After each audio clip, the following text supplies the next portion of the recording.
My fiancé demanded an open relationship just for her to cheat with her married boss. I showed her parents the video proof. My fiancé wanted an open relationship, but only for her because I'm just a mechanic.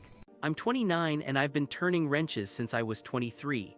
I love the job, the pay's solid, and I've been restoring my grandpa's 1967 Mustang. He made me promise to finish it before he passed.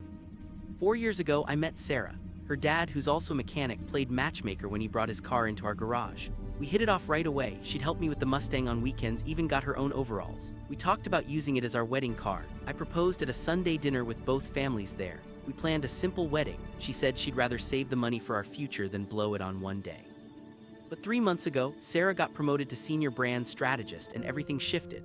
Suddenly, it was designer clothes showing up on our credit card, $300 blouses, that kind of thing. Her supervisor, Mark, started scheduling these emergency late-night meetings. She'd get home at 9 p.m. saying they lost track of time. Her phone got a password out of nowhere, and she'd take calls on the balcony even in freezing weather. She stopped coming to the garage, claiming it was too dirty and she couldn't risk her work outfits. Then my cousin texted me a photo. Sarah and Mark at a fancy restaurant, sitting close and laughing. She told me she was shopping. I tried surprising her with lunch at her office, but the secretary said she was in a meeting and her car wasn't even in the lot. We were supposed to look at wedding flowers, but she canceled for another emergency meeting. I called her work. Mark's secretary said they were both out that day. Tuesday night, she ordered expensive sushi but barely touched it. She had full makeup on even though she'd been home for hours. I've been thinking, she said carefully. Maybe we should explore options before the wedding. I think we should try an open relationship.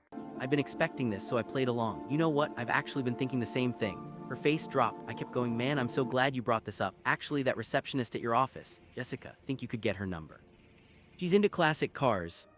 Sarah jumped up. That's not what I meant. You can't date Jessica. Why not? Isn't that what an open relationship means? It all poured out. I wasn't in the right place career-wise to date someone like Jessica. I needed to work on myself. The best part, she thought it should be one-sided just for her because of her growth in the new position. So you want permission to cheat while I sit at home and be understanding? She cried, saying I was twisting her words, that she needed to network. Is that what you've been doing with Mark during those late-night meetings? She went ghost white. The next morning, I parked across from our apartment at 7:25. Sarah drove to Riverside Towers, those luxury apartments. Mark walked out in his expensive suit and they kissed in the parking lot. I recorded it all. I showed her parents the video. Her dad, the mechanic who introduced us, turned red. When I pulled out the credit card statements with hotel charges and Instagram posts from nights she claimed were work events, her mom cried.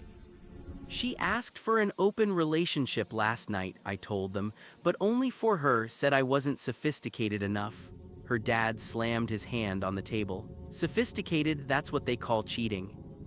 I canceled the wedding. Her parents invited me over when Sarah came to explain. Her dad made her face it. I played the video. Her face went horrified. That's not. I cut her off with the statements. The hotel charges, the dinners, all those emergency meetings. Sarah tried explaining how Mark saw her potential, how they had the same goals. Then her dad dropped the bomb. Mark's married. He's got a wife and 2 kids in the suburbs. Sarah's face crumbled. That's when it hit her.